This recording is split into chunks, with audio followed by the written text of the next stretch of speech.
У матеріалі про горювання та ПТСР згадав про толерантність до реальності. Простіше кажучи, так називаю принцип, який дозволяє не отримати невроз або іншу психологічну проблему через гострий стрес довкола. Ви зацікавилися, тому вважаю за потрібне розкрити цю проблематику, а також думки, які, можливо, допоможуть вам зберегти ваш психічний ресурс та пластичність психіки на прийнятному рівні. Нагадую, якщо у вас є питання до мене як психолога, у мене є Patreon. Там є така штука, як особисті повідомлення або коментарі до матеріалів. Також там є багато нотаток, які не висвітлюються на Ютубі. Отже, розпочнемо. Толерантність до реальності. Базис. Розпочнемо з доволі базованої речі. Що таке взагалі толерантність? Багато хто плутає це поняття з якимось іншим, або взагалі надає йому властивості, насправді йому непритаманні.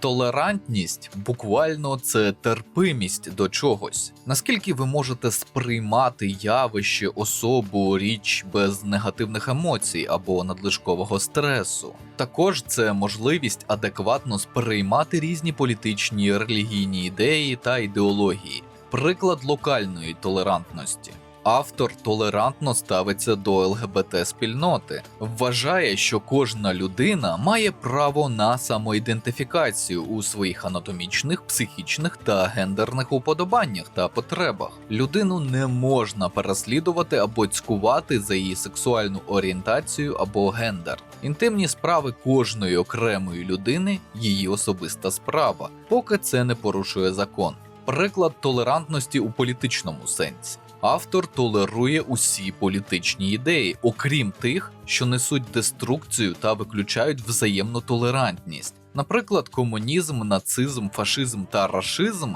є монополітичними ідеологіями, ідеї яких полягають у знищенні на свою користь інших ідеологій та інакодумців. Толерування політичної течії, що не має у своїй структурі толерантності до існування інших політичних течій, є грубою логічною помилкою та не є частиною здорового глузду. Це наче давати заряджену гвинтівку серійному вбивці. Ремарка. Дуже важливо для розуміння. Толерантність або терпимість до реальності – це у жодному разі не пристосуванство. Між толерантністю у цьому сенсі і пристосуванством велика різниця. Якось зроблю ролик саме про пристосуванство та як воно негативно впливає на свідомість та когнітивні процеси. Толерантність до реальності тісно пов'язана ще із однією концепцією, яка існує в психології та психіатрії, і називається самокритика. Ні, це не тоді, коли ви приготували яєчню чи деруни та кажете, не такі смачні, як завжди. Я дуже злий. Самокритика, фактично, це перевірка своєї свідомості за допомогою інструментів цієї свідомості, з вирішенням одного єдиного питання. Чи сприймаю я свої дії у такому обсязі, аби нести за них реальну відповідальність? Скажімо, коли людина бачить чи чує галюцинації. Дуже багато з них є тимчасовими та натякають їй на порушення роботи центральної нервової системи. Наприклад, я після армії та участі в бойових діях періодично чув у мирному місті слухові галюцинації бавовни та перестрілок. Коли таке відбувалося, я вмикав швидку аналітику. Зупиняєшся, дивишся навколо. Люди не панікують та спокійно йдуть куди їм потрібно. Машини їздять за всіма правилами дорожнього руху. Візуально не видно пожеж та диму. Не відчувається держання землі чи ударна хвиля. Тобто це чую тільки я. Тож робимо вправи на дихання, заспокоюємося, доки не перестанемо чути галюцинації і продовжуємо йти у своїх справах. Але якщо людина провалює цю перевірку, то робить хибні висновки із викривленою її свідомістю реальності. Заглиблюється у стан психічної нестабільності або навіть психозу.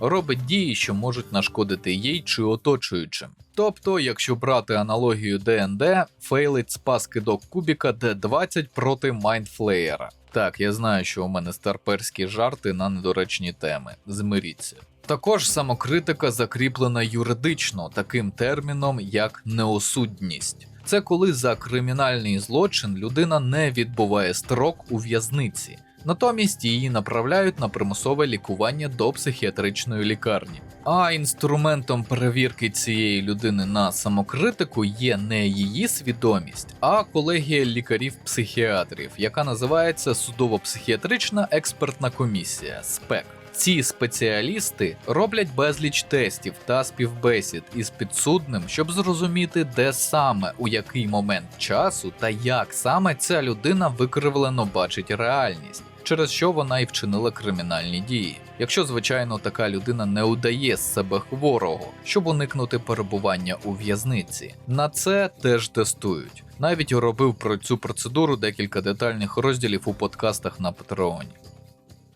3 принципи толерантності до реальності. Загалом толерантність до реальності нам потрібна, щоб, як не дивно, не розчаровуватись у тому, що коїться навкруги. Але робиться це нетривіально. Цей концепт дозволяє у першу чергу не зачаровуватись та скептично оцінювати вислови, дії, процеси, які ми зустрічаємо на своєму життєвому шляху. Отож, перший принцип толерантності до реальності – розділення бажаного від дійсного. І тут величезну роль може відігравати релігія як сенс життя для багатьох людей. Її і будемо використовувати як приклад. На цю тему вже було досить багато матеріалів як від мене, так і від інших людей. Це абсолютно нормально, коли людина створює собі безпечний куток у свідомості. Там, де немає жорстокої реальності, несправедливості, жахів війни, де ти можеш сховатись на невеликий час від невідомого страшного майбутнього, яке просто жахає. Навіть більше, цей безпечний куток, а точніше його створення, є досить важливим процесом захисту нашої психіки від гострого негативного стресу, проте який зі свого боку може перерости у психічний розлад чи хворобу. Але в той же час такий куток, де ти формуєш окрему манія-реальність, не повинен зростати у геометричній прогресії та перекривати твою дійсну реальність. Бо тоді в нас виникає ситуація, коли ти неправильно аналізуєш дійсність, робиш помилковий висновок та дієш згідно з ним, і, як це не сумно, шкодиш собі та оточуючим. Беремо простий приклад. Неділя до повномасштабного вторгнення. Як готувалися раціональні люди? Створення запасу їжі та води, перевірка або приготування тривожної валізи. Для військових – амуніція, для цивільних – документи, теплий одяг, продукти. Зняття готівки із банкоматів для швидкого пересування та покупок. А тепер ситуація, яку буквально чув та бачив сам. Один з моїх знайомих спитав у мене, чи буде вторгнення.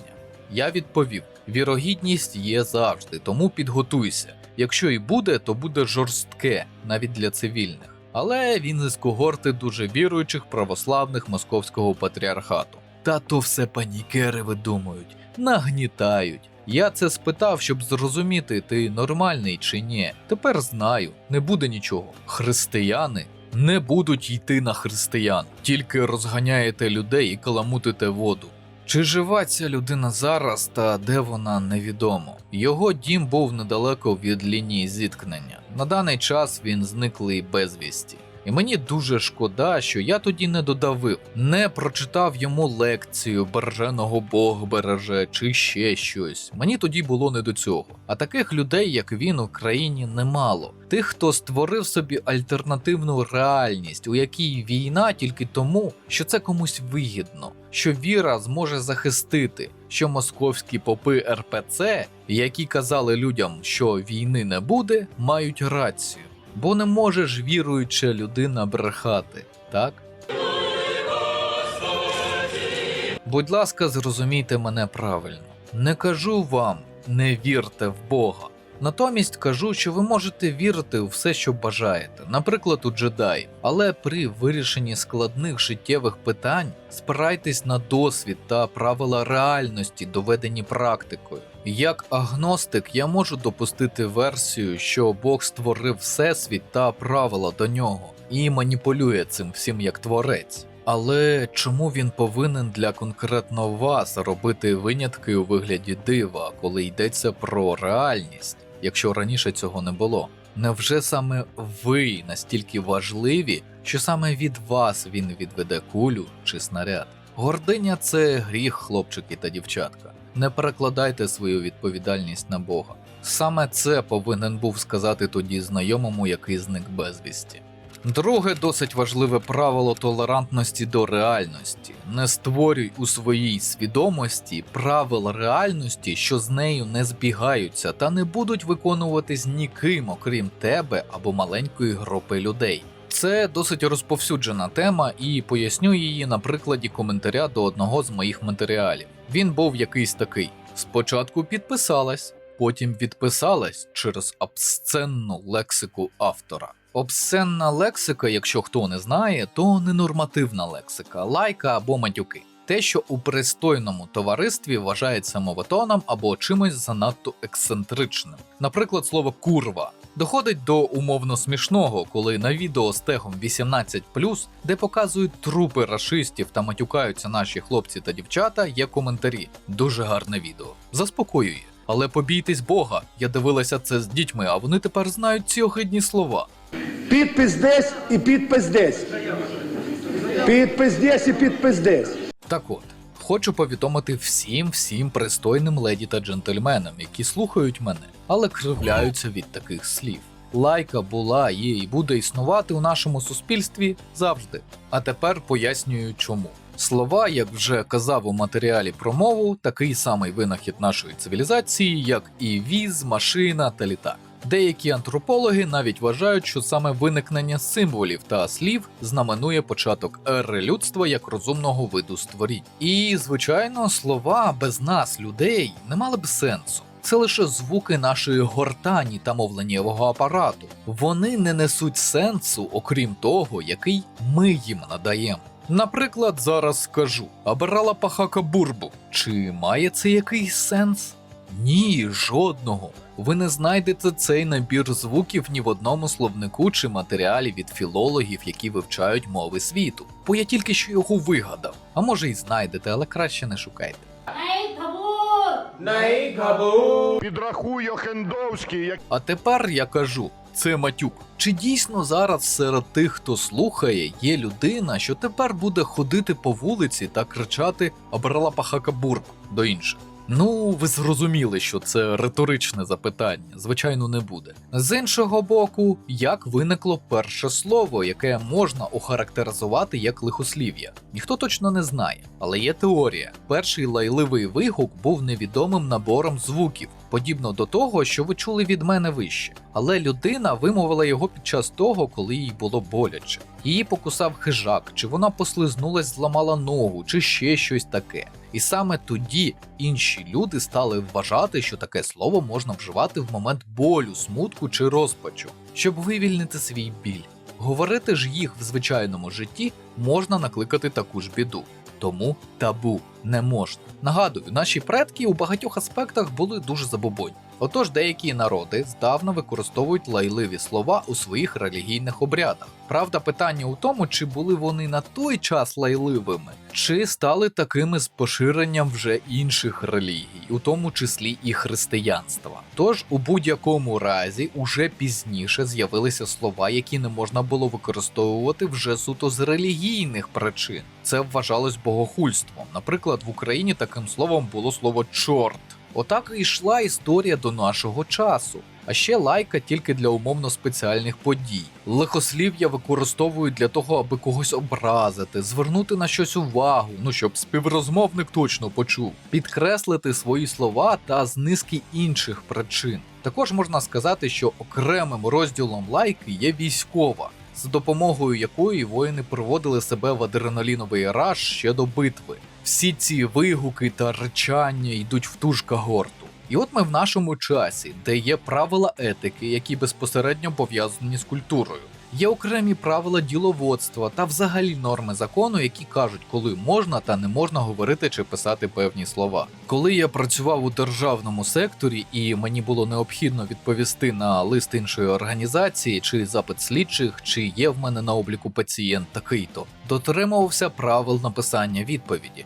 Бо ж не можна просто написати «Та ні, курва, такого немає на обліку». Але тут, на Ютубі та й в особистому житті я лаюся, і багато інших людей лаються. Цим вони підкріплюють характер події або явище, яке трапилось з ними. З допомогою лайливих слів акцентується, наприклад, опис тяжкості бою чи характер травми або тупість, внаслідок якої відбулася неприємна ситуація.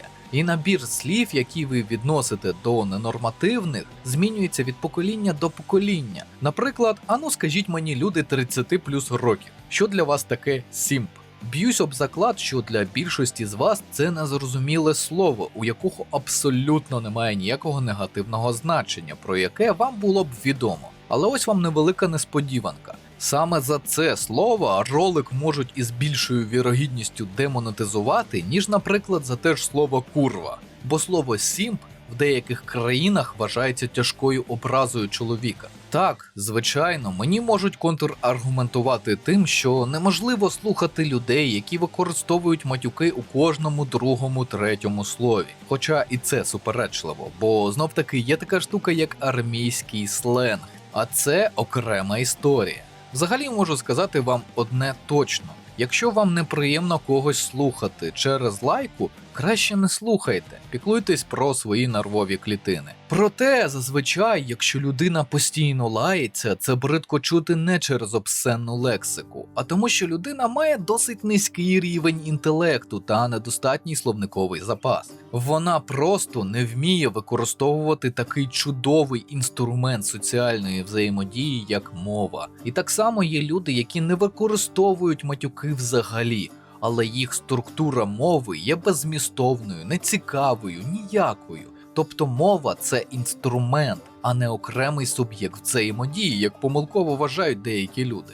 До чого я веду? Якщо вам неприємно чути якесь лайливе слово, пам'ятайте, що насамперед саме ви, ваше оточення, створили такий його образ у своїй голові самостійно. У нього вірите і підживлюєте його негативне забарвлення. Комусь, наприклад, неприємно чути і навіть використовувати слово Путін. Але ж ми не скасовуємо це прізвище, а тільки римуємо. І ніхто не повинен керуватись вашими вигаданими правилами чи мораллю, окрім вас самих. Мені шкода вас розчаровувати, але така вона реальність. І я це не про ненормативну лексику. Якщо ж говорити саме про лайливі слова, у нас є закон, і ми його дотримуємося, нічого більше. Щодо мого контенту, на кожному відео перед тим як його викласти є розділ з питаннями до автора, який він не може пропустити, не відповівши. Одне із таких питань, чи це відео для дорослих, чи дітей. І на всіх без винятку моїх матеріалах галочка стоїть на пункті «для дорослих». Якщо ви все ще ментально відчуваєте себе дитиною, але ви вже не дитина, раджу вам змінити ваш вік в налаштуванні Google аккаунту на 16 чи навіть 14 років. Такий контент, як мій, вам більше не буде дошкуляти. Перепрошую. Десь тут може виникнути питання. А чого поганого у захопленні якимось суб'єктом чи процесом або об'єктом? Ну, подивіться, наприклад, на альфа-самця медіапростору за його власною версією. Я некоторым образом специалист по агентам. Так. Всю жизнь в этой истории. Я вам скажу, что я видел, как начиналось 5 войн. Я специализировался на Ближнем Востоке. В истории мировой я вот неплохо ее знаю. Потом... Не портите Олимпиаду, Не да? портите Олимпиаду, да. Потом не перебивайте. Потом та же комбат Арестович это одно, а Арестович там да. на центральной трибуне это совсем другое. Я ему помогал с врачами, дело в том, что я просто знаю ситуацию. Понятно. Поэтому у меня медицинская семья. Цитирую 17 мгновений весны. А как вы к Залужному относитесь? Я его знаю с училища. О. Я сейчас говорю как человек, который психологические этюды делает. Все рейтинги, которые я видел, выглядели так. Так. Залужный, вернее, президент, потом я, Так. и потом Залужный. Скажите, вы думали когда-нибудь, что станете таким популярным? Я всегда знал, честно, что... Ничто ведь не предвещало беды. Я всегда знал, что буду популярным с детства. Я такой сибарит-интроверт. Вы знаете, что вас девушки очень любят? Знаю, да. Вы пойдете в президенты. Пойду. У меня природный, врожденный интерес к человеку. Декілька місяців тому казав, що розумію, чому такі стають мейнстрім-ідолами. У той момент навіть не намагався якось його розкрити тим, хто начепив рожеві окуляри. Це той випадок, коли люди самостійно повинні збагнути глибину дна. І, о диво, коли він почав говорити вже відкриту маячню, до багатьох дійшло. А я нагадую, більшість ветеранів це збагнули ще коли він казав таке.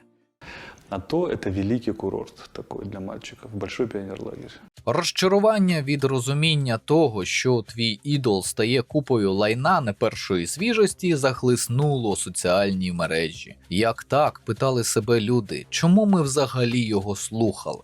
А от так. Це і є похибкою у сприйнятті реальності. Неформальна, майже канонізація оратора та балакаючої голови. Впевнений, у деяких через це навіть виник депресивний епізод чи гострий стрес негативного характеру. І саме час сказати про третій принцип грамотної толерантності до реальності. Завжди відокремлюй людину від її професійної діяльності. Це різні речі. У багатьох країнах світу існують правила ділової та професійної етики, частина з яких навіть перейшла й до нашого кодексу законів про працю. Але ми не зовсім про них. Так от, це взагалі широковідома історія, і ви 100% її чули. Ніяких романтичних сексуальних відносин на робочому місці, ніякого використання службових повноважень у своїх цілях і так далі. І одне із цих правил – робота залишається на роботі. Ти не тягнеш її додому. Ну, особливо, якщо підписуєш щось типу угоди про нерозголошення. Чому? Тому що людина як робітник і людина не на роботі – це дві різні особи, яких часто поєднує не так і багато. Підтвердження цьому є, наприклад, ця стаття про автономність та переваги психічного відсторонення від роботи. Для більшості піддослідних у цьому дослідженні сильна емоційна та особистісна залученість у роботу загалом негативно впливала на емоційний інтелект. Звісно, є винятки, залежно від індивідуальних чинників. Але це до чого? Якщо для людини розділяти себе для роботи є здорово, то чому ви так не можете ставитись до неї? Офіцер з армії, приходячи додому, не робить там казарменний режим для своїх дітей. А якщо і робить, то такі діти, як правило, приходять потім у дорослому віці до мене та колег в кабінети кризової психології та психотерапії, бо отримали від такого ставлення не що інше, як психічну травму. Також людина може бути гарним спеціалістом, але вона при цьому може бути просто нестерпною у звичайному позаробочому спілкуванні. Або навпаки, ніякий робітник, але харизматичний та приємний у спілкуванні та житті. Тому розділяйте робочий образ від реальної людини. Якщо ж казати про наш конкретний приклад Арестовича, найймовірніше він сам вже не розуміє, де образ, а де він як особистість. Все змішалося. Бо стільки розбіжностей, які він може генерувати за годину, просто не входять у межі реальності, як не старайся. Самолюбування та професійність часто чи не діаметрально протилежні явища нашого світу. Спеціаліст завжди повинен критично підходити до своєї роботи. Хоча тут вже передбачаю коментарі, які будуть звертатись до мене як автору каналу, який залучає досить багато особистого у свої матеріали. Так от, маю вас розчарувати. Цей канал – це хобі. Так, до якого ставлюся досить серйозно, але все ж таки. Моя основна робота – це психолог, а професійний психолог – це істота без статі, відсторонена та максимально нейтральна, як на вигляд, так і внутрішньо. Вплив викривленої реальності на психіку. Якщо ми говоримо про дорослих українців, найбільш непідготовленими до реальності цієї війни та жорстокості варварів-рашистів були дві категорії людей – емпати та так звані особи вне політики. І якщо першій категорії дуже співчуваю, бо такий самий довелося знову психічно переламувати себе, то до другої категорії у мене було багато запитань ще до повномасштабного вторгнення. Ті, хто відсікає себе від цілого пласту реальності, який зветься політика, на жаль, не розуміли, як ця політика в принципі працює, хоча б базисно. Які сигнали можна сприймати як «то вони кажуть для піару», а які це вже серйозно, треба готуватись до цунамі лайна. І один з найважливіших маркерів – це новини американської політики. Як правило, вона дуже важлива в розрізі майбутніх подій. Статус наддержави або світового поліцейського дають не просто так.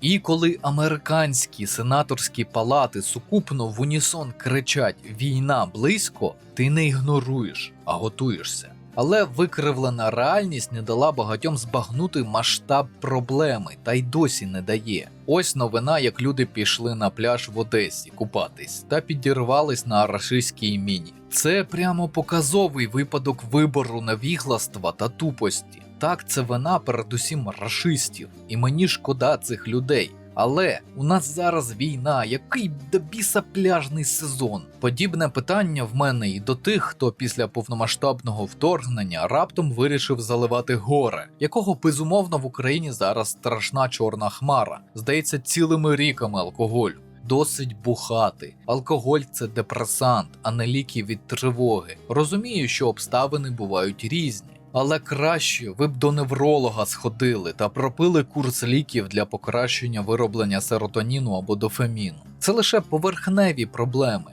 Якщо людина зіштовхується з реальністю, будучи при цьому у своїй іншій відмінній від дійсності версії реальності, це призводить як мінімум до системного гострого стресу через дисонанс. Він зі свого боку тригерить ваші генетичні особливості, а інше ви вже повинні знати з моїх попередніх матеріалів. Як виникає депресія, біполярний розлад, шизоафективний розлад і так далі. Левова частка розділу F із міжнародного класифікатора захворювань 10-ї редакції. О, до речі, гарний приклад, який пояснить вам, як це працює на ерефівських болотах. Після Афганістану та розвалу СРСР вилізла неприємна правда про строкову службу в армії. Ну, ви знаєте. Дідівщина, уставщина, так звана тюремна культура, приниження строковиків, подекуди примусове схиляння до гомосексуальних зв'язків. Зокрема, це стосувалось неадекватних офіцерів саме РСФСР. Там цього дохрена. Тому Ерефія вже в нульові вкидала багато грошей, аби поновити репутацію армії як престижної професії, навіть висококласної. Як ми з вами знаємо, висококласним став лише піар на папері. Проте багато хто в РФ вирішив, що дійсно армія, можливо, це круто, та точно не так, як було в 90-ті. Особливо це стосується молодого покоління з бідних регіонів, де немає ніяких інших навіть примарних перспектив. Тобто яскраву обгортку натягнули на шмат лайна. Але деякі в РФ прекрасно розуміли, що армія як була лайном, так і ним і зосталася. А тепер до суті. Поки автор говорив росіянською, бачив багато коментарів від різних людей з пострадянського простору, які тупо не могли повірити, що я служив в армії офіцером. Бо я не казав про те, що українець, аби психологічно впливати на тих же росіян, про що був окремий ролик. Так от, вони вважали, що я фейк і вдаю офіцера, тому що, увага, в Росії немає адекватних офіцерів взагалі. Вони всі відбиті, тупі та кончені. Різниця тільки у ступені. Це кажу не я, а сотні коментарів від болотяних жителів. Просто погортайте стрічку під моїми старими роликами. Ви здивуєтесь тому, наскільки вони ненавидять свою армію, коли можуть говорити анонімно, без наслідків. Саме тому в них відсутній рух волонтерів. Як суспільство може донатити, допомагати армії, якщо це суспільство її просто зневажає? І тільки коли я заговорив українською, всі, хто відчував когнітивний дисонанс від відносно адекватного офіцера, видихнули з полегшенням. Тепер все збігається із реальністю. В Україні, як всі знають, багато адекватних, розумних та культурних офіцерів. Тому це не ламає картину світу. Все логічно. Дякую, до речі, за коментарі, які якраз це підтверджували. Вони навели мене на цю досить нетривіальну думку. Інтуїція. Що таке інтуїція? Багато хто знає це явище як щось чудове і навіть надприродне. Коли ви хотіли купити щось, але у останню хвилину передумали. А наступного дня на цей товар з'явилась суттєва знижка. Коли ти захотів вийти з бліндажа, бо кликала природа, але чогось передумав, а через 2 хвилини у те відхоже місце втрапив ворожий снаряд. Коли ти очікував, що цей розділ матеріалу тобі доведеться довго обдумувати та писати, але написав його за 10 хвилин завдяки миттєвому інсайту.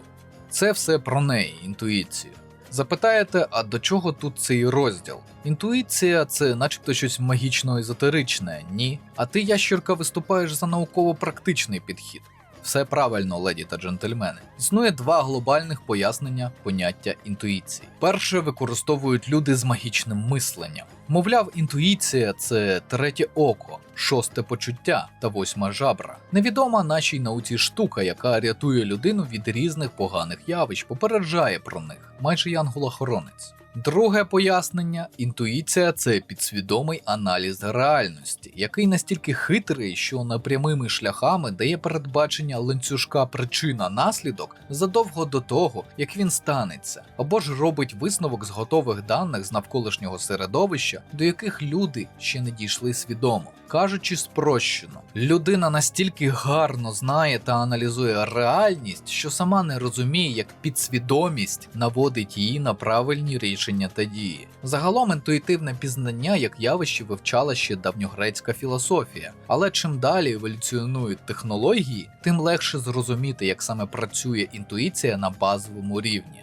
Наприклад, уже в нульових роках вчені змогли локалізувати зону мозку, яка допомагає продукувати інтуїтивні думки. Це базальні ганглії, скупчення сірої речовини, що тісно пов'язані із нашою свідомістю, найбільш активні під час концентрування уваги та руху. Також характеризуються активністю під час повторення звичних дій. Тому ви можете отримати прозріння навіть миючи посуд або займаючись спортом. Є досить багато досліджень, які вивчають інтуїцію, як з допомогою точних пристроїв, так і когнітивної психології. Залишу декілька посилань вам у описі. Зараз підсумовувати їх можна так. Хоча інтуїцію часто протиставляють логічному мисленню, насправді вона доповнює його, але вже на підсвідомому автоматичному рівні. Помилки при такому підході є і будуть. І вірність інтуїтивних рішень напряму залежить від життєвого досвіду та знань людини, які вона отримувала протягом життя. Поки що є чітке знання про локації мозку, які впливають на інтуїтивні рішення, осяяння або правильний висновок без довгих роздумів. Немає ніяких доказів, що інтуїція – це зовнішній процес впливу на людину. Зате є безліч доказів, що він суто внутрішньо-когнітивний. Далі буде цитата Нобелевського лауреата Герберта Саймона щодо цього.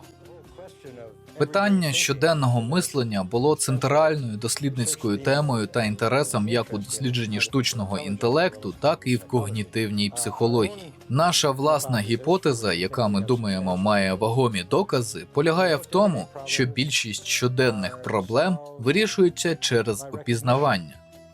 Тому що це проблеми, які вже були позавчора. Проблеми, у вирішенні яких у нас вже є досвід, і ми вивчали упізнавання. Ми знаємо, що будь-який гросмейстер роками зберігає у своїй пам'яті щонайменше 50 тисяч інформаційних сполучень, які, перш за все, приймають форму знайомих комбінацій, які гросмейстер може розпізнавати на дошці. Він дивиться на дошку і каже: «О, тут відкрита лінія, геометрична фігура на шахівниці» або рокіровка. У нього є назви для багатьох речей, так само, як я зараз назвав, але не всі вони мають назви. Ми маємо досить гарні розрахунки того, що гросмейстер повинен мати щонайменше 50 тисяч знайомих друзів, які, як тільки з'являються на шаховій дошці, будуть ним помічені та розпізнані. Тож, більша частина того, що ми називаємо інтуїцією, ця здатність, яку ми маємо у повсякденному житті. Здатність, яку мають експерти, які діють по ситуації, просто діють, навіть не знаючи, чому вони так діють. Мають труднощі з поясненням своїх дій. У цьому немає нічого таємного. Це те саме, що дає нам змогу упізнати друга, що йде по вулиці. І це базується на величезному накопиченому досвіді, який у випадку справжнього фахівця світового рівня містить у собі ці 50 тисяч або більше шаблонів, може декілька сотень тисяч, і 10 років або більше їх опанування. Тому знову наголошую досить просту базовану річ. Вчіться новому, незалежно від віку та професії. Чим більше ви знаєте, тим краще буде прокачана, зокрема, й ваша інтуїція, яка також підказуватиме вам правильні варіанти дій та висновки для різних життєвих ситуацій.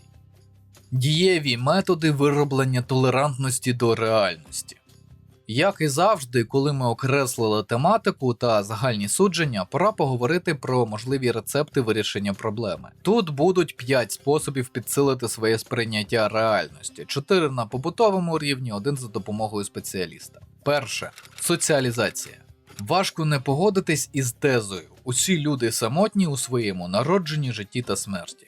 Тому що наша свідомість, як би сильно ми того не хотіли, безпосередньо не може перетнутися зі свідомістю іншої людини. Ми використовуємо опосередковані інструменти. Між іншим, це не позбавляє нас можливості соціалізації та бажання зрозуміти інших людей. Проблема нашої свідомості в тому, що вона егоцентрична. Тобто ми за замовчуванням сприймаємо себе центром, навколо якого все крутиться, що, звісно, об'єктивно не є правдою. І щоб зрозуміти це та багато інших явищ, речей, процесів про себе та навколишнє середовище, вам необхідно спілкуватись із іншими людьми. Ага, вигукне глядач. Я і так спілкуюся, та й взагалі, що це за порада така? Всі про це знають. І тут трохи розчарую. Є верства населення, що вважає соціалізацію непотрібною. Але суть не в тому. Автор не договорив. Вам потрібно спілкуватись, зокрема, із неприємними вам людьми. Так, потрібно. Бо ці люди вам неприємні, скоріш за все, через те, що ви з ними не спілкувались, не знаєте їх життєвого досвіду. Як вони бачать світ. А втім, вимушений вас засмутити. Є велика вірогідність, що ці люди так і не почнуть вам подобатися. Але ви отримаєте чудовий досвід та зможете подивитись на світ з іншої перспективи. А це, повірте, уже багато. Також ця порада не стосується спілкування із рашистами. Там клініка, навіть я умиваю руки. Безпросвітний трендець. Друге. Просвітництво. Книги, науково-популярні програми, статті тощо. Взагалі-то освіту зараз багато хто переоцінює.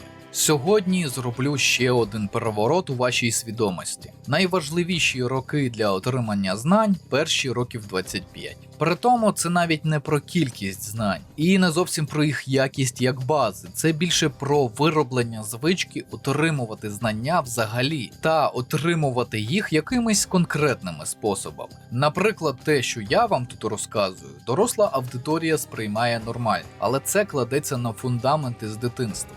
Окрім цього, я можу побитись об заклад, що більшість моїх глядачів може оцінити мої матеріали, тому що в дитинстві читали багато книжок або дивились щось на кшталт National Geographic.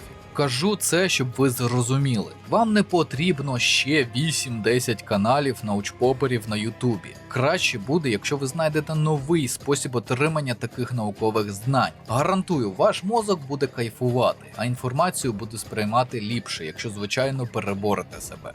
Третє. Періодична зміна галузі або підгалузі роботи. Тут і казати нічого. Професійна деформація – це серйозна проблема сучасного світу, яка викривляє ваші інструменти сприйняття реальності та терпимість до неї. Розумію, конкретно зараз для багатьох українців це звучить дико і жорстко, можливо навіть образливо, але з пісні слова не викинеш. Сферу роботи періодично міняти треба. Інший альтернативний варіант – хобі, абсолютно не пов'язане з основною діяльністю. Четверте. Подорожування. Не обов'язково за кордон, не обов'язково дорого-багато, не обов'язково навіть за межі області. Ви можете не вірити, але деякі жителі обласних центрів своє місто навіть на відсотків 50 не знають. Це непогано, це можливість. Навкруги є багато того, що ми не бачили. І це все можливості для нашої свідомості отримати повноцінний пласт реальності. Чого я там не бачив, що ще не бачив в інтернеті? Заперечуватиме хтось. Відповім. Наш мозок так не працює. Він запам'ятовує і обробляє не тільки відеоряд та звук, запахи, атмосферний тиск, відчуття вітру, сам момент буття у його неповторному різноманітті. І ще багато чого іншого. А тепер для чого? Чим більше ваше тіло, так саме тіло, буває в різних місцях, тим легше для свідомості уявити себе в цих місцях у разі потреби. Це як декорації у театрі, тільки у вашому розумі. За допомогою них зручніше моделювати ситуацію у свідомості, тобто розширяти свої можливості сприйняття реальності. П'яте. Психотерапія.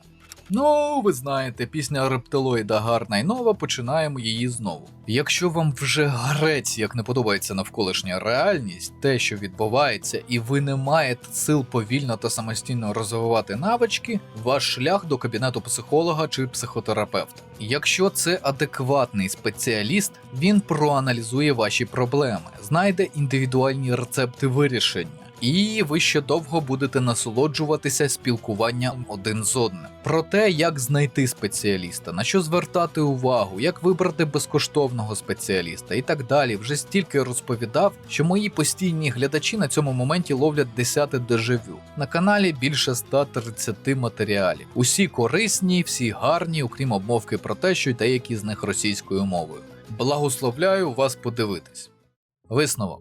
Кожен з нас бачить цей світ по-різному, дякуючи індивідуальній біохімії та анатомічній будові. У той же час ми можемо стверджувати, що світ від цього не міняється. Він є сталим, фундаментальним явищем. Він має свої фізичні, хімічні та інші закони, деякі з них ми все ще не до кінця розуміємо. Але є ті, що ми вже начебто зрозуміли, як закон всесвітнього тяжіння або закон Ома. Їх навіть вивчають в школі. Політологія, філософія, психологія, соціологія та інші науки про людей та наші взаємозв'язки все ще розвиваються, але і там є сталі правила та тенденції. Наш світ, на перший погляд, дуже складний, страшний та несправедливий. Але це не причина відвертатись від дійсності на користь її ж спрощеної версії у формі безпечного куточку у своїй свідомості. У всіх нас є табу теми, які ми не хочемо чути та бачити, але вони від того не зникнуть. У всіх проблем наприкінці є пояснення їх виникнення та спосіб вирішення.